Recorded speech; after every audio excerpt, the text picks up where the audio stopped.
Hello there mga katets and welcome back to my YouTube channel. Yay! So ngayon, magluluto po tayo pero hindi tayo magluluto ng pagkain because we are going to make some scented candles. Yes! Kasi dito sa bahay, nakikita niyo po yan. Kasi di ba katapat ko yung dirty kitchen. So kailangan lagi may kandila. Tapos meron din kami dito. Laging yan, meron ako dyan sa banyo dapat. Para hindi mabaho. Tapos dito din kami sa sala.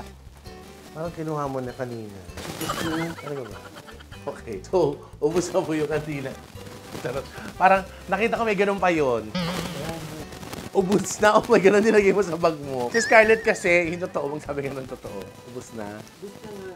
Ems. Maganda kasi yung Ginagawa ni Scarlett kasi kada nauubos yun, syempre, dinidispose na namin. Tapos dati, nung dito pa siya nakatira, ginagawa niyang paso. Tapos noong una, may ginawa siya isang paso, natuwa si Melvin. Ay, ganda naman yan. At least, di ba, napapakinabangan. After ilang mga, siguro may isang apat na yun. Oy, Scarlett, alam niyo mga dito yung mga ano mo. Dapat uniform yung mga paso.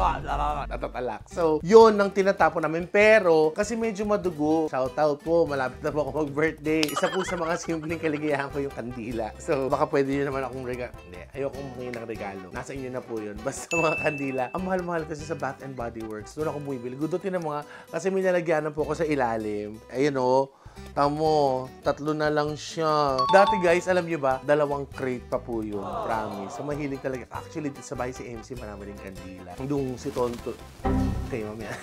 Si Tonton. Ano ba yan? Si MC, maraming kandila. Si Miss O. Lahat kami dito sa Bex House, mahilig sa kandila. Mamaya na ako sasagot na may ibang mga tanong nyo, ha? Para maliwanagan tayo. Tamang-tama naman kasi pag may kandila, may liwanag. May liwanag candle, ganon. So, kasi kailangan ko nung parang, mosquito repellent kineso. So, bukod sa mabango na siya para amoy Starbucks, amoy coffee shop, nakakatulong pa siya para hindi ka lamukin. Nakakabawas na lamok. Parang ganon. Tapos, aside from that, yun yung na nakita ko eh. So, parang I decided to do some ibang mga scents. So, I'm gonna do apple, citronella, lavender. So, let's go make them candles. Tapos, nagpabili din ako ng mga lalagyanan na gano'n. Pero si Scarlett was sobrang ang galing. Nakahanap siya ng isang malaking container. So, yun yung gagawin ko na pinakamalaki. Yung unang nakita ko yung coffee kineme scented candle. Chenilyn. Kaya, let's go mga katets. Let's start cooking and making candles.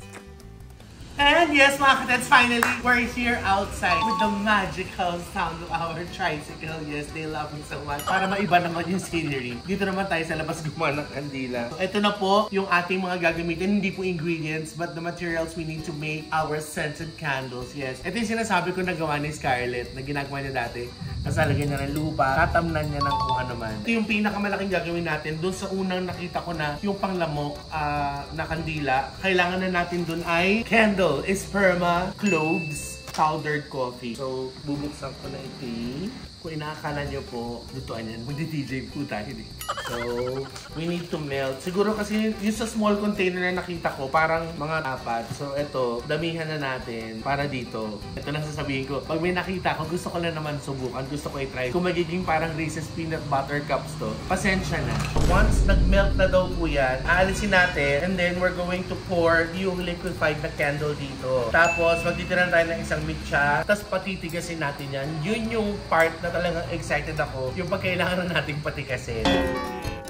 So, depende kung anong luto gusto nyo. Kung gusto nyo well done. Okay, naalis ko na yung isa. Alam mo, naisip ko tuloy, kunyari kung makakareer nyo to, parang pwede nyo, pang tipid hacks pang regalo.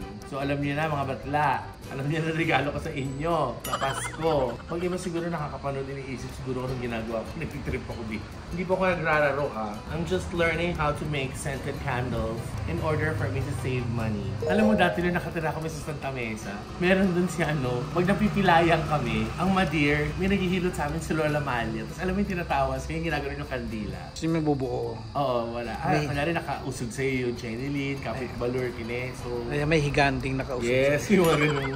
Hindi naglaro ka rin ng magic candle dati. Hindi. Sa tansyan, pag undas. Nagano kami yung bubuo ng imongolekta ng kandila. Tapos gagawa ka ng parang candle ball. Arte. Snowman yung ginawa mo. So let's just take this out. So we will just cool this down ng konti. Pero hindi naman natin hihintayin mabuo. Para pang saysay nung paghalo natin ito. So para hindi lang naman, kasi baka mag-crack yung container. So siguro give it a minute or 2. Pero bubuksan ko na tong pack ng cloves. Na shout out sa master ko kasi siya yung umorder nito. Alam mo, parang naaamoy ko to sa kiamoy, yung champoy. Parang naaamoy. Siguro ito nga yung mga Indian kineso to, no? Indian spices, Chenny. We'll see. Tapos yung coffee hahalo natin. Pagkatapos tayo ko sa Kaliman, sana maging successful. Mapapatigas namin, tapos nandun yung uminom kape at saka nung cloves. Ay! Shipid hacks. Okay guys, ito na po yung gagawin nating mixture. So, kuha kayo ng stick. Gaganon nyo lang. A-adjust nyo lang sa ilalim. Tapos mamaya, yun yung gugupitin, aalisin natin yan pag tumigas. So, dapat hindi masyadong tight yan ha. Para pag mamaya, pag matigas na, puhugutin mo na.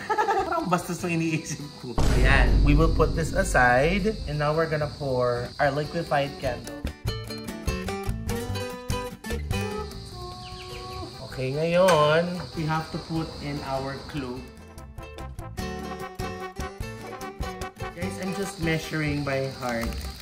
And then, the coffee. Tapos, hahaluin na natin. Ayan na siya! Di ba pag umaga minsan, ang sarap-sarap yung magigising ka lang, tapos magkakape ka, at suso mo sa pandesal. Hindi mo kayang gawin to Scarlett. So we will just mix this until ma-dissolve. Parang I want it stronger. Para yung kandila kabahan. Para nervousin siya. I guess I need a little bit more. Depends ha kung anong gano'n ka-strong nyo gusto. Ako gusto ko yung matapang yung amoy ng kape. Tapos a little sugar and cream. Tapos kuha kayo ng pandesal. I-dip nyo na yan. So ngayon, ihuhulog na natin ite. Pagkahulog natin, we will wait for the candle to harden. Pag nakita ni MC to, naku, yari. Nangyari. Guys, ano ba naman kayo? Siyempre, nobody's perfect. Hinahalo ko na. Kasi pag hinahalo ko siya, tinitigilan kong humalo. Tumitining siya. Yung nagsisettle doon sa nagsisettle down. Halo-halo ko lang siya. Pero nag-feel ko na yung pagod. Okay, let's leave it there. Medyo matagal siyang patigasin.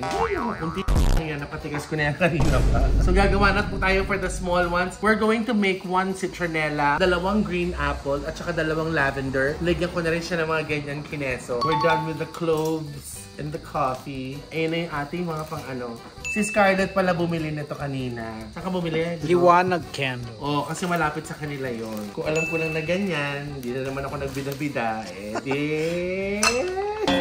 pabili na lang tayo. Pero gusto ko lang po talaga kasing subukan. Yung mga bagay na yung parang, for so long, yung ginagawa mo, bibili ka na lang na ready na siya. And then when you find out na, gano'n lang din pala kadali. So feeling ko, gano'n naman sana, gano'n naman kadali. So medyo mas makakatipid-tipid ka. Ito yung ating DIY scented candle. Lalo na few months from now, mag-uundas na. So,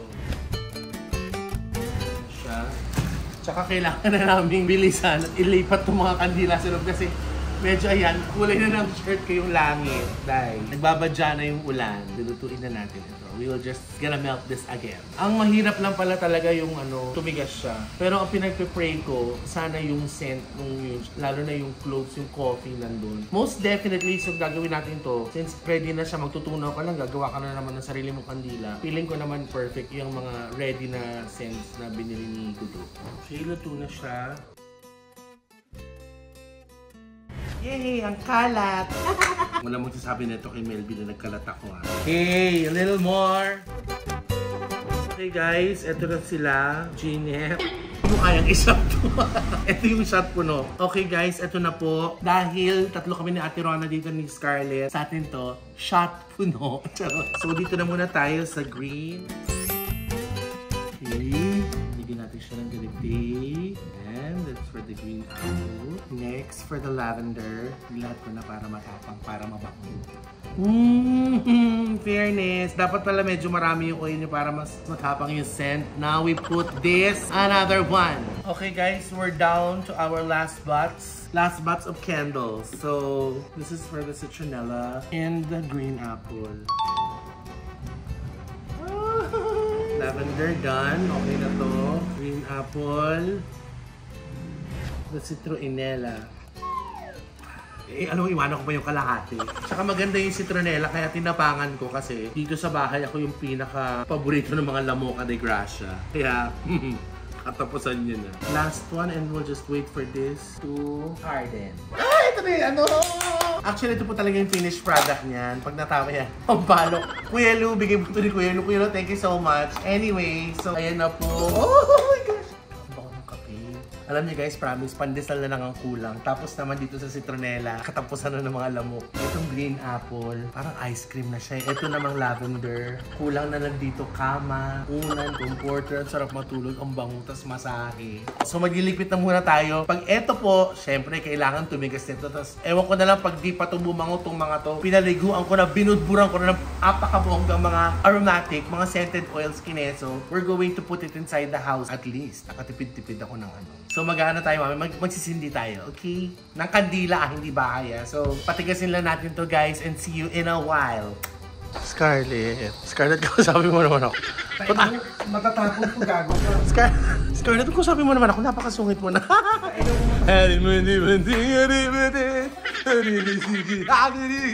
Okay, Scarlett! Okay! May ano talaga, may pisakino na lang sagot na kandila. Yan. Oh no! Dun.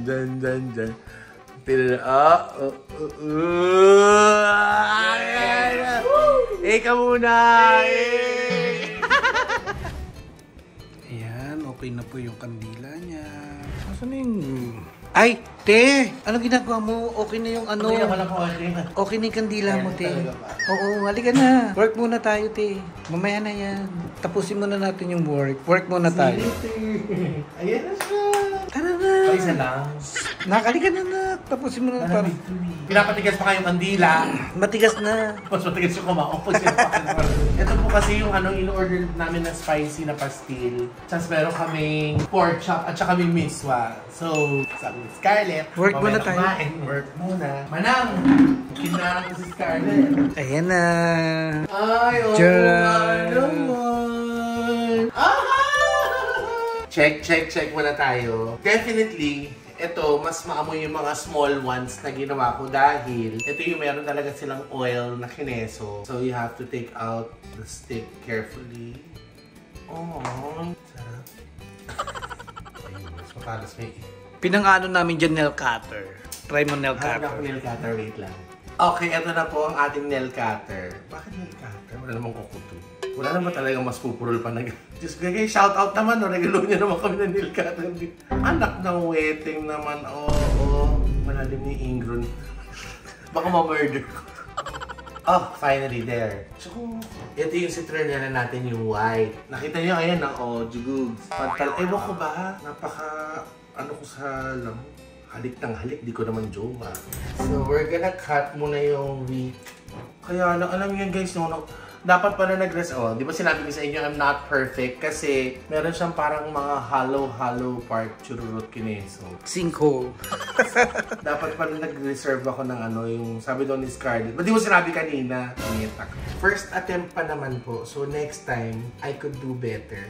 So please, don't hate me. I'm pretty sure baka meron dyan ako kasi hindi na lang bumili, blah blah blah blah blah. Eh gusto ko lang itry. Sinabi ko na sa inyo, di ba, kung bakit ako gumawa ng ganito. Kasi wala, trip ko lang. Hindi kasi gusto kong itry. In a way, makakapag-save ng pera kaysa bibili. So mas mura naman yung ganyan. Mas mura yung oil. Actually, yung ginastos ko dyan is parang ano lang, magkano Scarlett? 500 something lang. 560 for the container, for the candles, and the essential. And the essential oils kineso. So now, may enjoy na namin to kasi kunyari pang kwarto, pag binagluto, amoy ulam, ito yun. Pwedeng gamitin na mas mura pa. Eventually, baka pwede kong paggawa si Ate Orly kasi si Ate Orly minsan nangihingi ng kandila sa akin. Si Katie mahilig, si MC, si Tonton na mahilig din sa kandila. Nagdudugoan pa kami ng kandila nung dati.